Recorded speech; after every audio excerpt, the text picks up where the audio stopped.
नमस्कार, राधे राधे, हर हर महादेव। मैं आपका आचार्य देव। आज इस वीडियो में बात करेंगे सत्ता सिंहासन की लगन, सत्ता सिंहासन की राशि। सिंह लगन, सिंह राशि, जिन्हें ऑक्सीजन से ज़्यादा मान सम्मान चाहिए, जिन्हें रिस्पेक्ट तो चाहिए चाहिए, पैदा ही होते हैं शासन सत्ता के लिए। यह अलग बात है कि परिस्थितियां अनुकूल ना हो तो नौकरी करना पड़ता है, लेकिन वास्तव में आप आर्डर लेने के लिए नहीं है, आर्डर देने के लिए हैं। आपकी आत्मा कहती है कि आप शासन करने के लिए हैं, और जो आत्मा कहती है उसमें सुख मिलता है। वास्तव में आप शासन करने के लिए ही पैदा हुए हैं। परिस्थितियां ऐसी बन जाती हैं। वर्तमान देखिए, कलयुग जो है ना, कलयुग में अक्सर ऐसा होता है कि जो जिसका पात्र होगा उसको वो चीज़ें नहीं मिलेंगी। अपूज्या यत्र पूज्यन्ते पूज्यन्ते च व्यतिक्रमाण। जहाँ पे पूजनीय लोग पूज्य हो जाए, पूजनीय लोगों के पूज्य में व्यतिक्रम पैदा हो जाए, वही तो समय है ये। तो सिंह लगन, सिंह राशि के जातकों के लिए एक सुंदर सा अपडेट है। शुक्रदेव जो आपके कर्मा के स्वामी थे, अष्टम भाव में चल रहे थे, अभी वो भाग्य के घर में चलेंगे।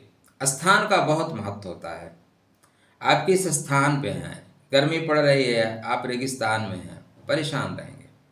आप पहाड़ों में चले जाओ, वादियों में चले जाओ, मौसम सुहाना, आनंद लीजिए प्रकृति का। तो इसी तरह शुक्रदेव अष्टम भाव से निकल के भाग्य के घर में आ रहे हैं, और भाग्य का घर सामान्य घर नहीं होता। भाग्यम फलित सर्वदान विद्या च पौरुषम। सब कुछ आपके अनुकूल होना शुरू हो जाए, आपको अच्छा मौका मिले। ठीक है, देखो, प्रतिभा हो और पद ना मिले तो व्यक्ति थोड़ा कठिनतम समय फिर कर्ण जैसा हो जाता है। प्रतिभा तो है लेकिन पद नहीं है, और पद मिल जाए प्रतिभा ना हो तो व्यक्ति फिर धृतराष्ट्र जैसा हो जाता है। तो आपके पास प्रतिभा है, पद चाहिए। तो शुक्रदेव का भाग्य के घर में गोचर करना क्या फल देगा आपको, चर्चा का केंद्र बिंदु यही।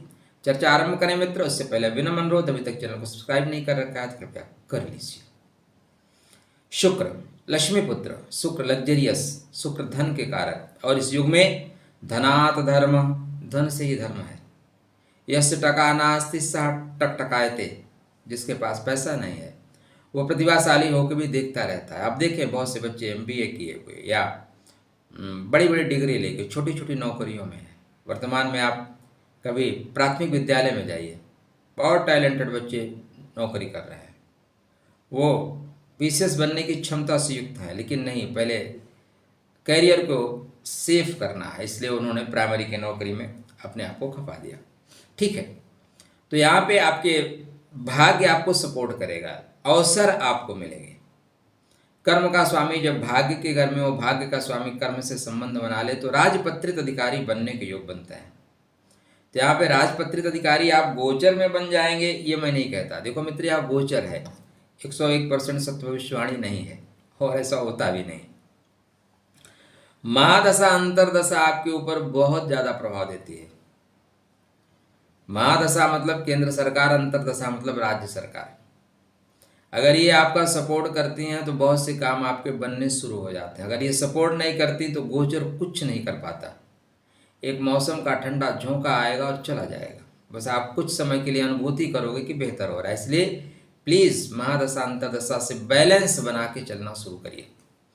शुक्र का भाग्य के घर में गोचर करना, मित्र बंधु बांधव और आपके जो छोटे भाई लोग हैं उनका सपोर्ट आपको निश्चित मिलेगा।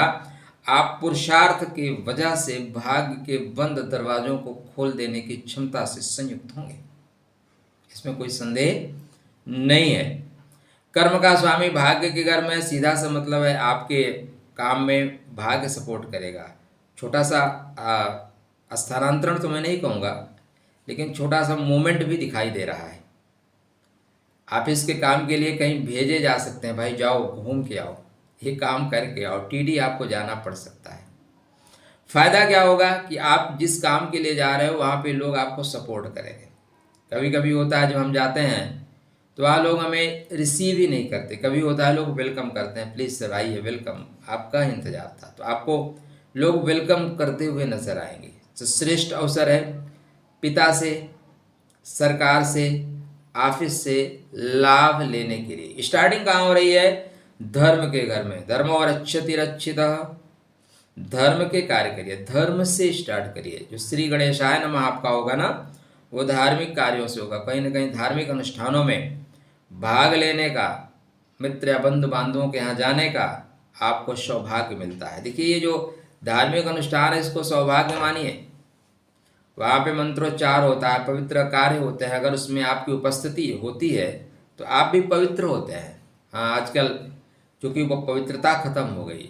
मैं एक दो अभी विवाह में गया, वहाँ पे देखा कि सिर्फ शोर, सिर्फ ड्रामेबाजी, सिर्फ फिल्मों का नकल करना। वो सादगी, वो सरलता, वो अपनापन, वो चेहरे पे भाव, आँखों में एक लगाव, वो कुछ नहीं है। सिर्फ फोटोग्राफी। सबसे ज़्यादा तो फोटोग्राफर ही आजकल तांडव कर रखे हैं विवाह में। पंडित जी किनारे बैठे हैं, हमारा टाइम आएगा, लगन का टाइम चल रहा है 12 बजे, पंडित जी का टाइम आ रहा है 3 बजे। इन सब से बचिए। शादी कर लीजिए, उसके बाद खूब डांस करिए, 2 दिन डांस करिए। डीजे का क्या काम है शादी में? सोचिएगा, समाज आपका है, राष्ट्र आपका है, परिवार आपका है। तो यहाँ पे आपको शुक्र महाराज एक बेहतरीन अवसर दे रहे हैं, जहाँ पे आप बेहतर लाभ प्राप्त कर सकते हैं। सुफल प्राप्त करने के लिए शुक्र का मंत्र का जाप करना, श्री सूक्तम का पाठ